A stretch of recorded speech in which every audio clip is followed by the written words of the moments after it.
할렐루야. 이전 여기도 천국을 향해서 힘차게 달려가시길 바랍니다. 오늘은 우리가 빌립보서 17번째 시간으로 하나님을 기쁘시게 라는 제목으로 같이 말씀을 나누도록 하겠습니다. 하나님을 기쁘시게. 사도 바울은 아시아에서 하나님의 일에 충성하였고 그 하나님의 일이 아름다운 열매들로 풍성히 맺혀지는 역사들이 일어났었습니다. 그 배경이 되는 게 사도행전 16장이에요. 사도행전 16장을 보면 바울이 여러 교회를 다니면서 말씀을 전하고 여러 교회가 믿음이 더욱 견고해지고 그 수가 날마다 더하더라 그랬습니다. 그러니까 눈에 보여지게 하나님의 사역의 열매들이 풍성해져 가요. 그런데 그 다음 절을 보면 하나님의 영, 성령께서 사도 바울이 아시아에서 하나님의 말씀을 전하는 것을 막으셨다라는 표현이 나옵니다. 굉장히 아이러니하게도 성령 하나님께서 사도 바울이 아시아에서 하나님의 말씀을 전하는 것을 막으셨다. 하나님의 말씀을 전하는데 막으실 필요가 없는데 막으셨어요. 그 이유는 하나입니다. 사도 바울을 아시아에서 마게도냐로 보내시기 위해 그렇게 하신 거예요. 근데 바울이 그걸 모르고 다른 곳으로 가서 사역하니 거기서도 막으시고 다른 곳으로 가니 거기서도 막으셨어요.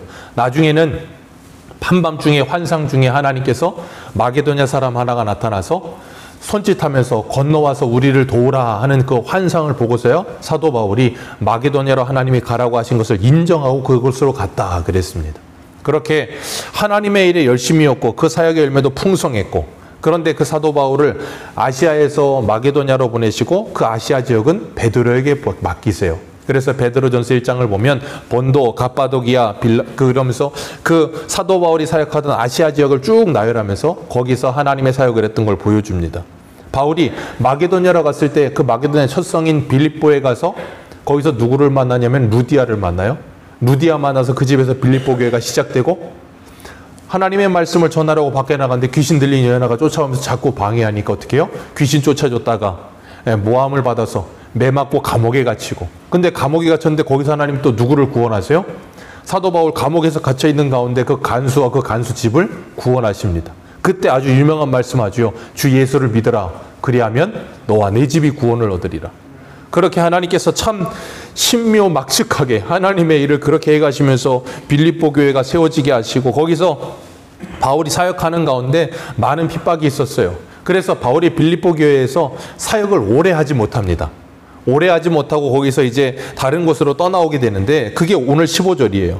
빌립보 사람들아 너희도 알거니와 복음의 시초에, 어디에서요? 마게도냐에서, 그 빌립보 첫 성에서 복음의 시초에 내가 내 일에 참여한 교회가 누구밖에 없다고요? 너희 외에 아무도 없느니라. 너희 외에 아무도 없느니라. 사도 바울은 빌립보 교회가 항상 그의 마음에 남았던 교회고 고마웠던 교회고 감사했던 교회였던 거예요. 우리가 잊지 말아야 될 것, 사람이 어려울 때 함께 있어주는 사람 평생을 잊지 못합니다. 그래서 그러잖아요. 어려운 일이 찾아와 보면 진짜 내 사람, 내 친구가 누군지 알 수 있다고 말을 해요. 사도 바울은 이런 극심한 어려움 가운데 빌립보 교회는 항상 그의 옆에 있었던 것을 그가 기억하면서 고마워했어요. 그래서 14절에 보면 이렇게 말해요. 너희가 내 괴로움에 함께 참여하였으니 뭐하였도다? 잘하였도다. 그것이 진정한 사랑입니다. 사랑은 사람이 힘들 때 함께 있어주는 겁니다. 사랑은 눈에 보여지는 겁니다. 기억하세요. 사랑은 눈에 보이는 겁니다. 말하지 않아도 그저 바라보고 가만히 초코파이 하나 더 넣어주면 그게 사랑입니다. 그러니까 잊지 마세요. 우리가 사랑이라고 하는 것을 굉장히 추상적으로 생각하지만 사랑은 항상 눈에 보여질 때 그 사랑이 확인되는 거예요. 왜냐하면 사랑이라는 걸 표현하지 않으면 상대방은 모릅니다. 상대방이 궁예도 아니고 뭐 관심법을 쓰는 것도 아니고 사람의 마음을 투시하는 것도 아니고 아무도 몰라요. 표현 안 하면 모르는 겁니다. 그래서 사도 요한이 이렇게 말을 해요. 우리 요한일서 4장 20절 같이 한번 볼까요? 뒤로 조금만 넘기셔서 요한일서 4장 20절입니다.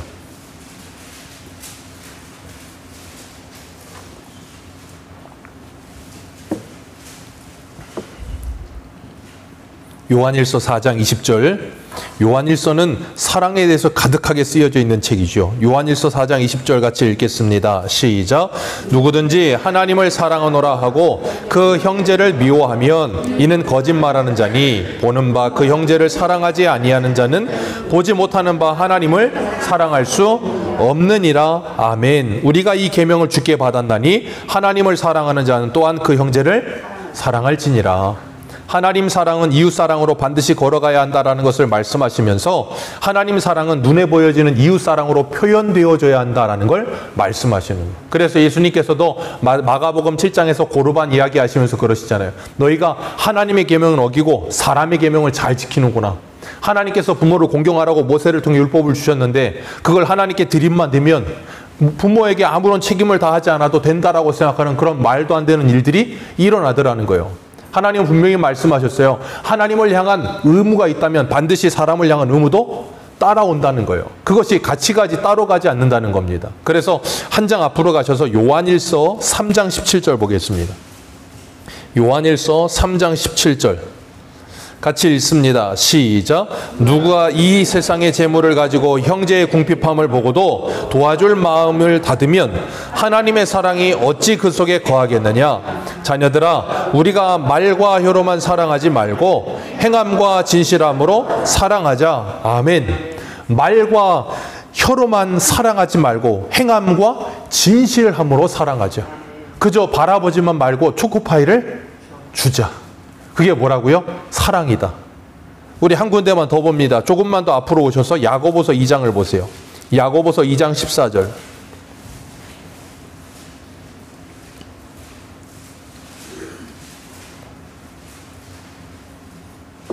야고보서 2장 14절입니다.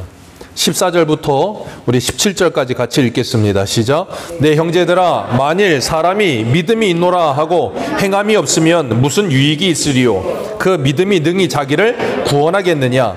만일 형제나 자매가 헐벗고 일용할 양식이 없는데 너희 중에 누구든지 그에게 이르되 평안히 가라, 덥게 하라, 배부르게 하라 하며 그 몸에 쓸 것을 주지 아니하면 무슨 유익이 있으리요?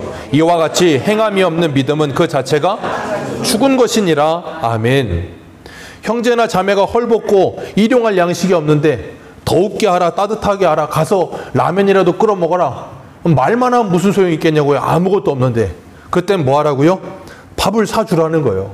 그게 뭐라고요? 사랑이요. 그 극심한 어려움 가운데 있을 때 옆에 있는 사람이 밥 한 끼 사주는 게 정말로 기억에 남는 거예요. 제가 어릴 적에 저희 할아버지를 전도하려고, 저희 할아버지는 천주교 다니셨거든요. 천주교를 다니셨는데 제가 하루는 가서 할아버지한테 할아버지 교회 나가시라고 전도를 했어요. 그랬더니 할아버님께서 하시는 말씀이 그거였어요. 뭐라 그러셨냐면 내가 젊을 때 먹을 것이 없고 힘들 때 천주교에서 쌀을 줬다는 거예요. 아직도 기억이 나요. 천주교에서 쌀을 그렇게 줬다는 게 그게 너무 고마워서 나는 절대 교회 못 간다고. 그 천주교에서 쌀을 얼마나 줬는지는 모르겠지만 천주교에서 준 그 쌀을 먹고 나는 배신을 할 수 없다고. 우리나라 교회도 초대교회 때는 굉장히 그 당시에 어려웠잖아요. 그러다 보니까 교회들마다 커다란 항아리가 교회 문 앞에 있어요. 그래서 거기에 쌀을 채워놓고 사람들에게 어려운 이웃들이 오면 그들에게 쌀을 퍼주었어요. 그걸 통해서 뭐 했냐면 하나님의 사랑을 그들에게 전하는 역할을 했던 거예요. 교회는 NGO 단체는 아닙니다. 교회는 하나님의 복음을 전하는 단체입니다.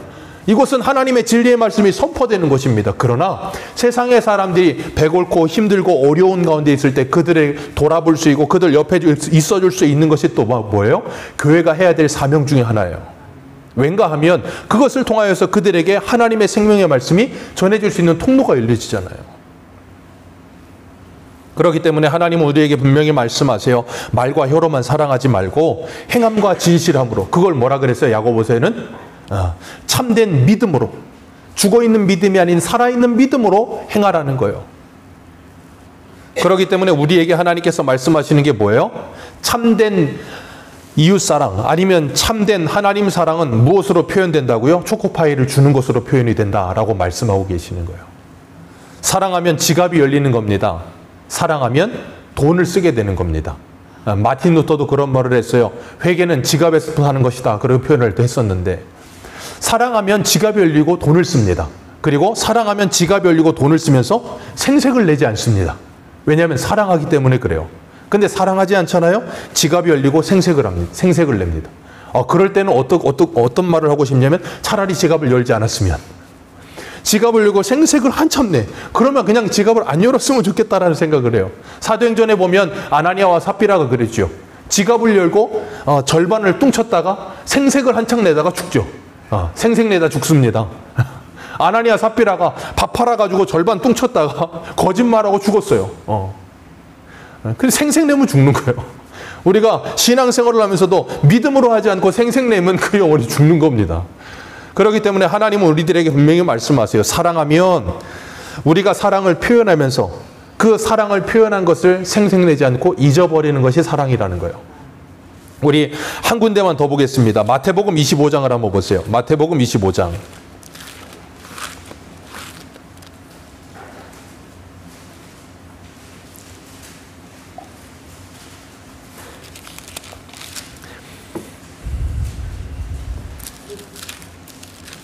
마태복음 25장 이 31절입니다.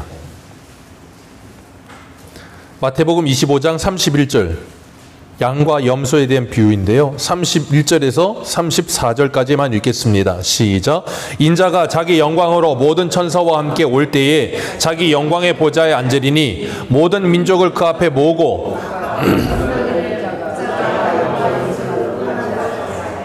양은 오른편에 염소는 왼편에 두리라.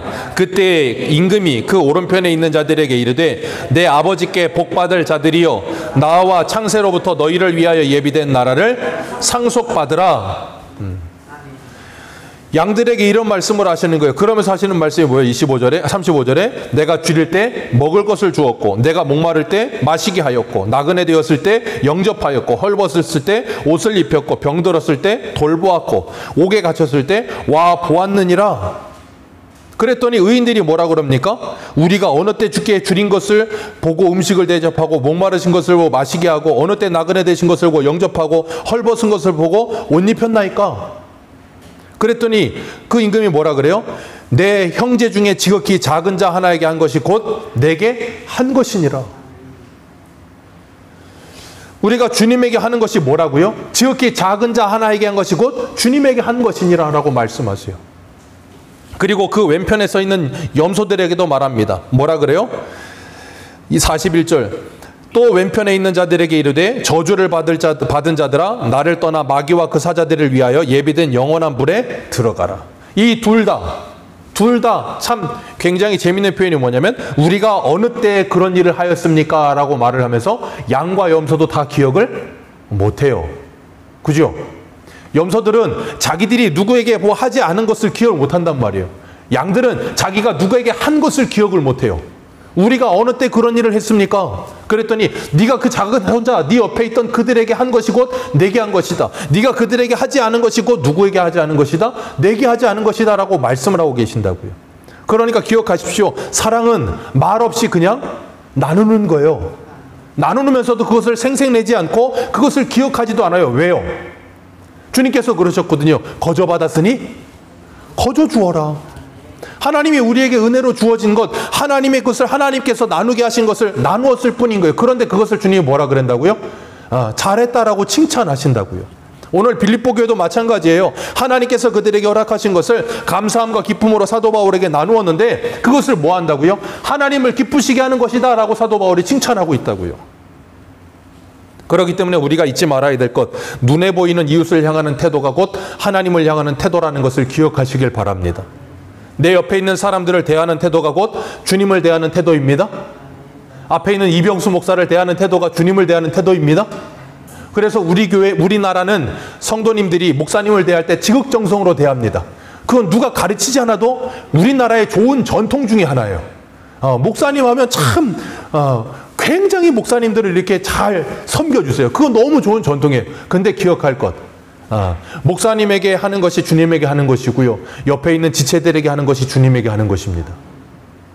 옆에 있는 지체들, 뒤에 앞뒤로 있는 지체들이 곧 내가 그를 대하는 태도가 주님을 대하는 태도라는 걸 잊지 마세요. 그것이 우리의 신앙의 생활이라는 거예요. 빌립보 교회가 사도 바울에게만 이렇게 지극정성이었겠습니까?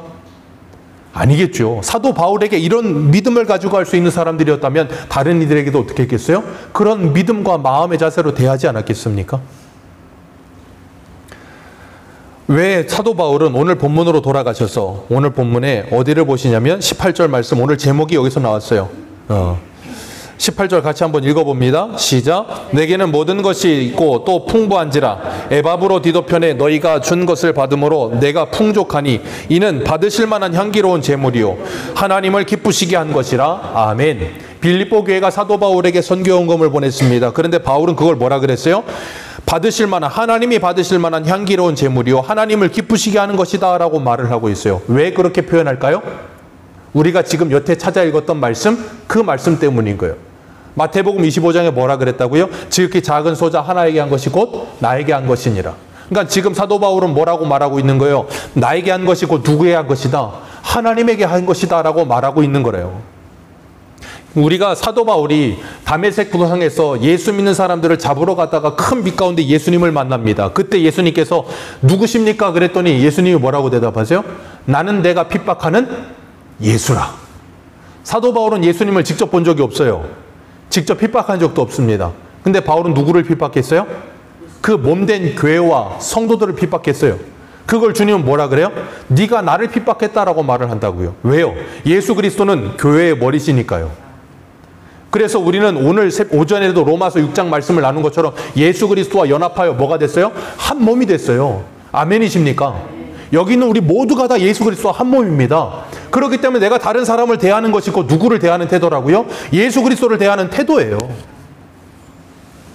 그렇기 때문에 우리가 잊지 말아야 될 것, 사도 바울이 고백하는 것처럼 그들에게 대하는 것이 곧 하나님을 기쁘시게 하는 태도라는 것을 기억하면서 믿음으로 사람을 대할 수 있는 태도를 갖는 것, 그게 뭐예요?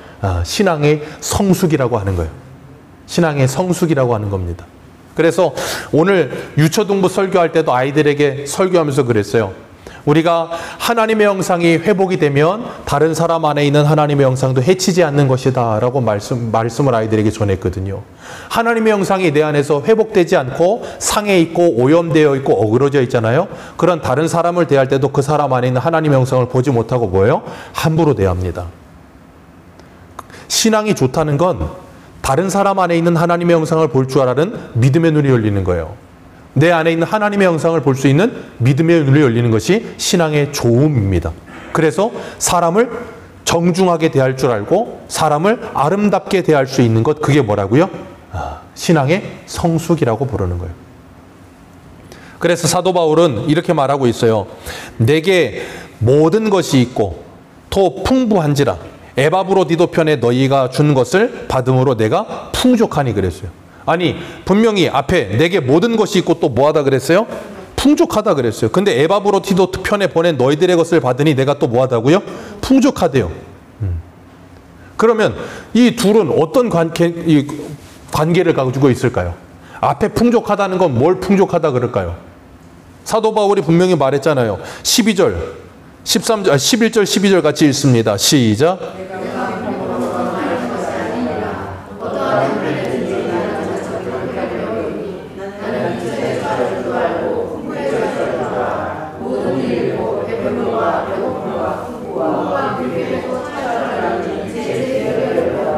아멘. 사도 바울은 이런 풍족함이 있었던 거예요. 아무것도 없어도 누가 계신다고요? 하나님이 나와 함께 하신다. 그러니 나는 이미 뭐하다? 풍족하여 부족함이 없다. 그런데 사도 바울은 또 이야기해요. 너희가 에바브로디도 편에 준 것을 받음으로 내가 또한 뭐하다? 풍족하다. 이것이 누구를 기쁘시게 하는 것이다? 하나님을 기쁘시게 하는 것이다. 왜요? 사도 바울은 에바브로디도 편에 보내온 그 빌립보 교회 성도들의 믿음을 본 거예요. 그래서 히브리서 11장 6절에 뭐라 그랬습니까? 믿음이 없이는 하나님을 기쁘시게 못하나니.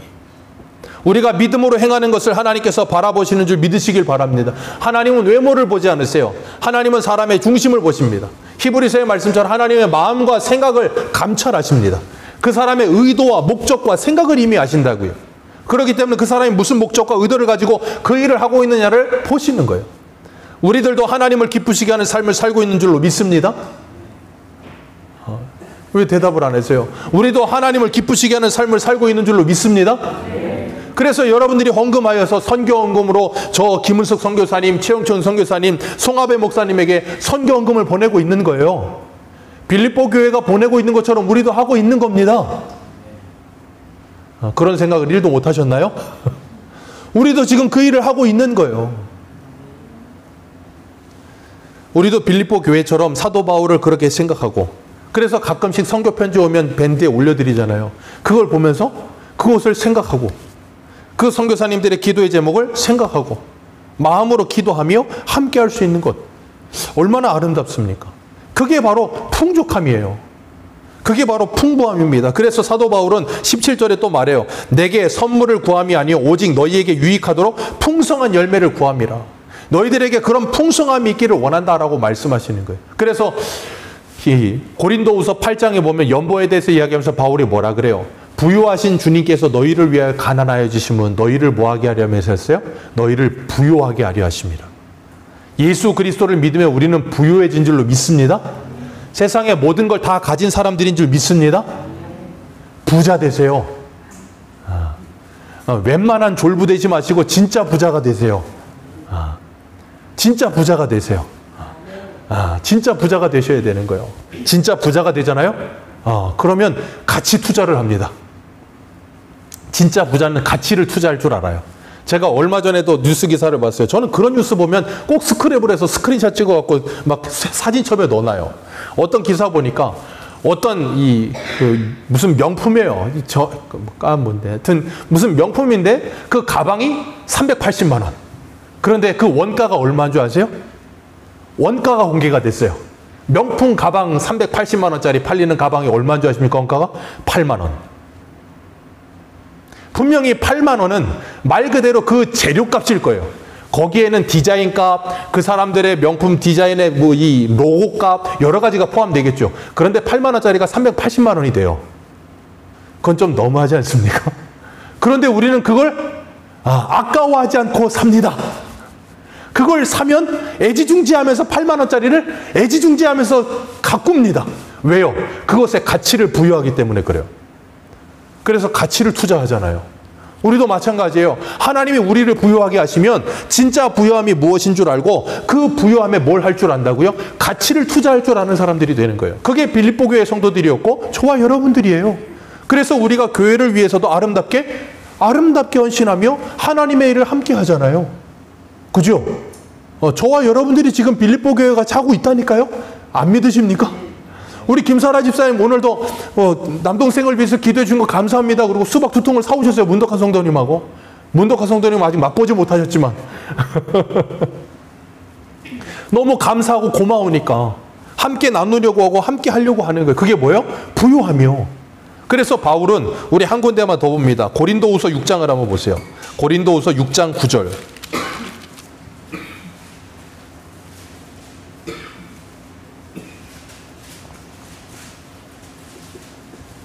고린도후서 6장 9절입니다. 같이 읽습니다. 9절부터 10절입니다. 시작.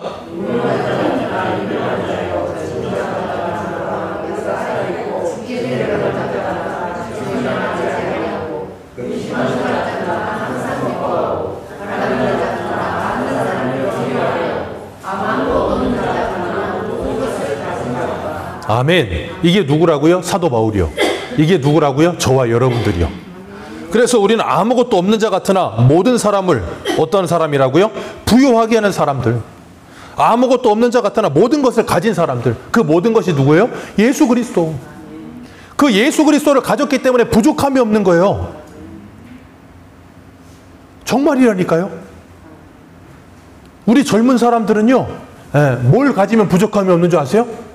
우리 이 보성이나 희강이나 한 20대 중반, 후반, 30대 초반까지 뭘 가지면 부족함이 없을까요? 집이요? 집은 엄두도 못 내죠. 차. 그래서 오죽하면 카푸어라는 말이 나오겠어요. 자동차를 외제차를 탑니다. 20대가. 풀 할부를 끊어서 내 월급의 한 3분의 2를 쏟아붓고 집은 몇십만 원짜리 월세를 살아. 차는 몇천만 원짜리 사고. 그리고도 뭐 하냐면 부족함이 없어요. 차만 보면 부요해. 차만 보면 만족함이 있고 부족함이 1도 없어. 차 끌고서 사발면을 먹어도 부요해. 왜요? 만족함이 있으니까. 아까 그랬잖아요. 8만 원짜리 380만 원을 사고 만족함을 누리며. 왜? 내 안에 부유함이 있으니까. 그것만 있으면 부유한 거예요. 그런 것처럼 예수만 있으면 부유한 거예요, 성도는. 그게 이 세상에서 하나님께서 우리에게 그런 원리들을 보게 하시는 거예요. 그러니까 사랑하면 뭐라 그래요? 나는 너만 있으면 돼. 나는 오빠만 있으면 돼. 그러잖아요. 정말 그때는 연애 초반에는 그 사람만 있으면 아무것도 없어도 좋아요. 그래서 그러잖아요. 여행은 어디를 가느냐가 중요하지 않고 누구와 가느냐가 중요하대잖아요. 근데 오래되면 뭐예요? 누구와 가느냐보다 어디를 가느냐가 중요해져요. 그런데 오래되지 않았을 때는 누구와 가느냐가 더 중요한 거예요. 그런 것처럼 진짜로 사랑하게 되면 그 주님이 나와 함께 하시는 것으로 부요함이 있고요. 풍족함이 있고요. 만족함이 있어요. 그럼 모든 걸 가진 사람이 되는 거예요. 그래서 바울은 16절 오늘 본문에 다시 말할게요. 17절에 내가 선물을 구함이 아니요.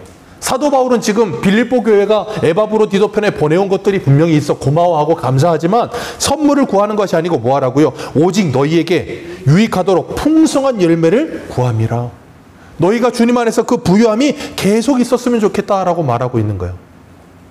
예수님은 누가복음 6장 38절에 이렇게 말합니다. 주라 그리하면 너희에게 줄 것이요 곧 후히 되어 누르고 흔들어서 넘치도록 너희에게 안겨주리라. 너희가 헤아리는 그 헤아림으로 너희도 헤아림을 받을 것이니라. 아멘. 아멘이십니까? 주면 하나님께서 흔들어서 넘치도록 안겨주실 줄 믿습니다. 주면 하나님께서 배로 주실 줄 믿습니다. 네, 아멘 하세요. 배로 주십니다. 넘치도록 부유함을 배로 주세요. 그리고 때로는 내가 베푸는 만큼 하나님께서 물질적인 것도 채워주실 거예요. 사도 바울도 여기 분명히 말하고 있잖아요. 뭐라 그래요? 19절 같이 읽습니다. 시작.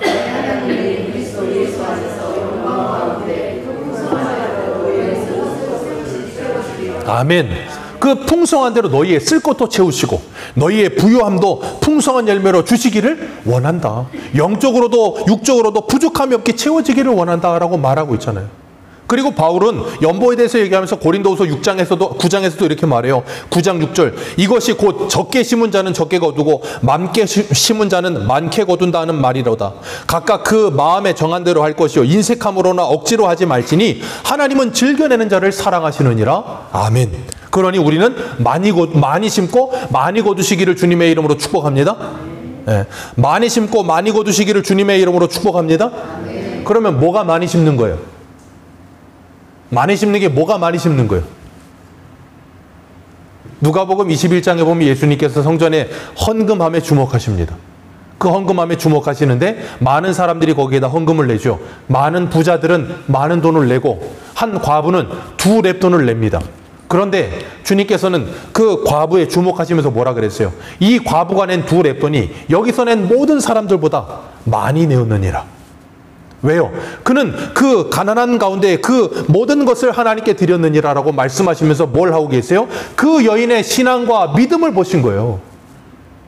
그러니까 믿음 없이 많이 드리는 것을 하나님은 가장 적게 내었느니라라고 말씀하신다고요. 많이 심은 자는 많이 거둘 것이니라. 어떻게 많이 심습니까? 우리 한 군데 보세요. 고린도후서 8장. 고린도후서 8장.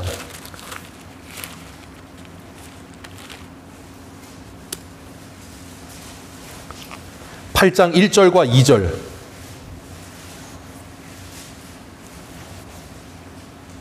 고린도후서 8장 1절부터 4절까지 읽겠습니다. 시작. 형제들아 하나님께서 마게도냐 교회에게 주신 은혜를 우리가 너희에게 알리노니 환난의 많은 시련 가운데 너희 넘치는 기쁨과 극심한 가난이 그들의 풍성한 연보를 넘치도록 하게 하였느니라. 내가 증언하노니 그들이 힘대로 할 뿐 아니라 힘에 지나도록 자원하여 이 은혜와 성도 섬기는 일에 참여함에 대하여 우리에게 간절히 구하니. 아멘. 여기 보면 마게도냐의 이 아름다운 연보에 대해서 이야기하면서 뭐라 그랬어요? 환난의 많은 시련 가운데 넘치는 기쁨과 그 다음에 뭐예요? 넘치는 기쁨과 극심한 가난이 같이 가요. 우리는요? 넘치는 가난과 넘치는 불평이 같이 갈 텐데 이들은 넘치는 기쁨과 극심한 가난이 같이 갑니다. 그러면서도 뭐 한다고요? 넘치는 기쁨과 극심한 가난 가운데도 어떻게 했다? 풍성한 연보를 넘치도록 하였다. 그러면 그 풍성한 연보라는 게 어떤 풍성한 연보겠어요? 극심한 가난 가운데 생각해 보세요. 인간적으로, 신앙적으로가 아니라 세상적으로, 인간적으로 생각했을 때 이런 극심한 가난 가운데 있는데 풍성한 연보가 얼마나 되겠습니까? 얼마 안 돼요. 얼마 안 될 수 있다고요. 그런데 뭐 그중에는 많이 내시는 분들 있겠죠. 많은 사람은. 근데 거의 대부분이 어려웠다고요. 그럼 거의 대부분의 어려운 사람들이 그 연약한 가난한 가운데도 하나님 앞에 진실한 믿음으로 드린 그것을 뭐라고 부르고 있어요? 풍성한 연보라고 부르고 있는 거예요. 우리가 이런 거 경험했잖아요. 나라적으로. 언제? IMF 때. IMF 때 우리나라 나라 부도 났을 때 애기 돌반지까지 가져와가지고 기억 안 나세요? 9시 뉴스 나오잖아요. 돌반지 빼오고 뭐 금반지 다 가져와가지고 그거 갖다 내고서 나라 부채 갚겠다고. 극심한 어려움 가운데 나라가 부도가 났는데 전 그걸 보면서 우리나라 정말 대단하다 생각을 했어요. 예전에 제가 이 성지순례 때 그리스 가 보니까 그리스는 나라가 가난한데 사람은 부유하다 그러더라고요. 나라는 부채가 쌓여져 가는데 사람들은 부자라 그러더라고요. 아니 그럼 이 나라 사람들이 그 부채를 갚으면 되는데 그 사람들은 그걸 생각 안 한다는 거예요. 와, 우리나라 근데 애기 돌바지까지 가지고 와서 그냥 그런 걸 보면서 이걸 느꼈어요. 극심한 가난과 넘치는 기쁨. 이게 둘이 같이 갈 수 있습니다. 넘치는 기쁨과 극심한 가난이 같이 갈 수 있습니다. 그것이 오직 예수 그리스도 안에서 성도만이 가능한 일이에요. 그래서 하나님께서는 우리들에게 이런 놀라운 하나님의 은혜를 채워주시고 그것을 통해서 하나님의 기쁨이 넘치도록 우리 안에서 흘러가게 하시는 거예요. 그렇기 때문에 우리가 잊지 말아야 될 것, 우리 한 사람 한 사람이 이런 일에 지금 감당하고 있고 동참하고 있다는 것을 잊지 마시길 바랍니다. 우리 교회에 나오시다가 서울로 이사 가신 유은영 성도님 아시죠? 유은영 성도님도 참 감사하고 고마운 게 서울에서 큰 교회를 다녀요. 그 아들 때문에 큰 교회를 다니고 하면서도 가끔씩 저희 교회 유튜브로 설교를 들으시고 예배를 드리시고, 그리고 우리 교회에서 무슨 일이 있다고 하면 뭐 해외에 나가 있을 때도 아이들 간식을 챙기기 위해서 인터넷으로 뭘 보내고, 그리고 또 그 교회 다니면서도 우리 교회가 어렵다고 우리 교회로 헌금을 보내고 있어요. 얼마나 감사한지 몰라요. 그러면서 교회를 섬기고 있고, 그리고 또 이거 뭐예요? 인터넷에 네이버인가 어디에다가 교회 이렇게 소개도 하고, 교회전도 하더라고요. 그래갖고 우리 정수영 집사님, 손나래 집사님도 그걸 보고 오셨다면서요. 멀리서도 교회를 위해서 그렇게 기도하고 함께하는 사람들이 계신다니까요. 저 캐나다에서도 우리나라를 위해서, 우리 교회를 위해서 기도하는 선교사님들이 계세요. 네, 캐나다에서 우리 교회를 위해서 기도하는 선교사님 계신다니까요. 저 용인에도 계시고요. 저 목포에도 계시고요. 저 홍도 옆에, 제가 그 섬 까먹었네. 흑산도 말고 또 섬이 있는데. 소옥당인가요? 아무튼 거기에서도 우리 교회를 위해서 기도하고 있어요. 얼마나 감사합니까? 이게 예수 그리스도 안에서 하나됨의 은혜예요. 넘치는 은혜가 기쁨이 되어 함께 나누는 거예요. 그걸 우리가 함께 하고 있잖아요. 저와 여러분들이 지금 같이 하고 있잖아요. 교회에 무슨 일만 있으면, 우리 아이들 여름 성경학교 하면 성도님들이 그냥 와갖고 봉사하고, 애들 간식 사 먹이려고 헌금하시고, 애들 도와줄 거 없냐고 와서 일손도 오시고 기도하시고. 왜 합니까? 내가 걔를 본 적 있습니까? 한 번 본 적 없는데 여기 와서 처음 본 애 아닙니까? 근데 예수 그리스도 안에서 그 아이가 정말 하나님의 자녀로서 느껴지고 나와 한 가족이라는 것을 느껴지니까 그 일을 함께하고 있는 거잖아요. 여러분이 하고 있는 일이 바로 이 길이에요.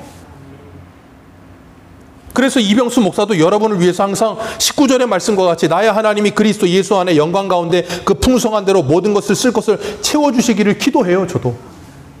저는 여러분들이 항상 가난하시고 항상 괴로움만 가득하기를 원합니다라고 기도하지 않습니다. 여러분이 하나님의 은혜가 풍성하고 육적으로도 부족함이 없기를 기도해요. 그러면서 우리가 정말 하나님 안에서 하나님을 사랑함과 이웃을 사랑함과 교회를 사랑함, 그리고 가정에서 자녀들을 사랑함이 하나 되어감을 믿으시길 바랍니다. 그렇기 때문에 가정에 가서 내 배우자를, 내 자녀들을, 내 이웃을 대하는 태도가 곧 주님을 대하는 태도라는 것을 기억하시길 바랍니다. 교회에서 같은 지체들을 대하는 태도가 주님을 대하는 태도라는 걸 기억하시길 바랍니다. 우리가 정말 그런 믿음과 그런 신앙을 가지고 하나님을 기쁘시게 하는 아름다운 새소망교회 되기를 주님의 이름으로 축복합니다. 기도하겠습니다.